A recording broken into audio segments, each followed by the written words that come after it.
Okay, so hello everyone, I'm Gustavo Armando, and this is my evidence 2. This is from the cast of symbolic structures in image, literature, and music, and this is my portfolio. Okay, first of all, in the model 1, we talk about myth, definition, function, and characteristics of culture. This model was more theoretic than practical because here we talk about much about the we talk more about the myths, and that I think I'm gonna talk about in the next slide. But we talk about this, and we talk about Roland Barthes and how he talks about the myth, that is a form of speech, type of communication that transforms historical meanings into something that seems natural. What's interesting is how it takes things from common language and transforming in a part of a new message. We talk about this in class with a text. We also have a quiz about this. And honestly, I think that this, well, first of all, this is my notes from class. Here I made a mapa conceptual, and actually, I think that this helped me a lot because I saw how I can put more accessible things in the animation because it doesn't have to be all visual, because el mensaje puede ser transmitido de una forma diferente. And actually, I want to use this in the same process to talk about meanings instead of using them off and make a visible experience because we're talking about people with that can hear or can see it. So we have to be inclusive, and I think that this text helped me a lot in the making of this weird. And also, we saw a text about store health and representation, relation, and the language, cómo se transmite el lenguaje. I have a little person here with Jen. Also, this text helped me a lot because the culture of language is something that I didn't know much about this team. So when I talk about this, I think that it was very interesting. We also have my notes here. And yes, in the model 1, it was the production of the OER. In this part of the talk, of the class, we talk about qué queríamos hacer.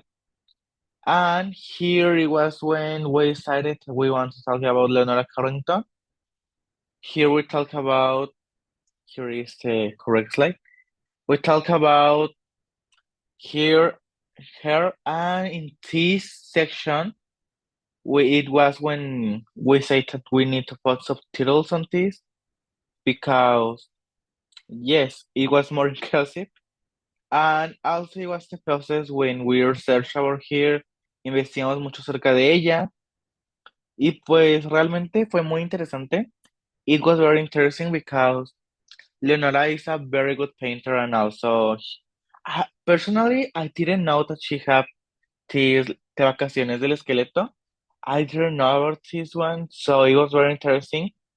In this part, I researched about how we can help and what we're gonna do and how is this gonna help on other people.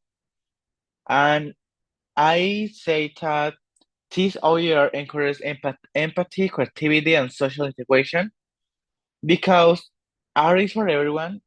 El arte es para todos y realmente es una experiencia muy bonita y todos la deberían de tener. In this part, I was assigned the role of animator, and I began to investigate the story. I personally create these dibujitos de acá because I know that this is gonna help me in the next model when we make the OER. So this helped me a lot because I was thinking what I gonna do. So I say, okay, I'm gonna make the drawings here just for help me to the another one. And my classmate Melissa was the signature from the storyboards, but I also wanted to make something for me because I personally think that is better because I know my drawing, so it was more easier for the next part when I made it into animations. And here we began to the Model 3, Design Fundamentals. This is one of the most demanding models because here's when we talk about what we want to do and how we want to do this short documentary. It was interesting because I have to immerse myself in the cuento because, how I said, I really didn't know a lot about this. So it was interesting to be honest. Due to the time, I didn't make it like the best drawings, but I consider that I did something good. I mean, they could be better, I know, but it was very cool for me. Here I have the drawings that I do, like I said, this one are gonna help me, and yes, I did because here is the skeleton, and here is the skeleton animation because it helped me a lot. And I also put the animation that I did, like this one when he's reading the Diario del Nidomante, the skeleton sad, the animals, the skeleton dancing, the Via Lactea, the skeleton reading when he sees the sun, the fingertip, and I also put the skeleton dancing and the doctor. Okay, so this is what I did in my intermodal test. I think I help a lot with the part of drawing.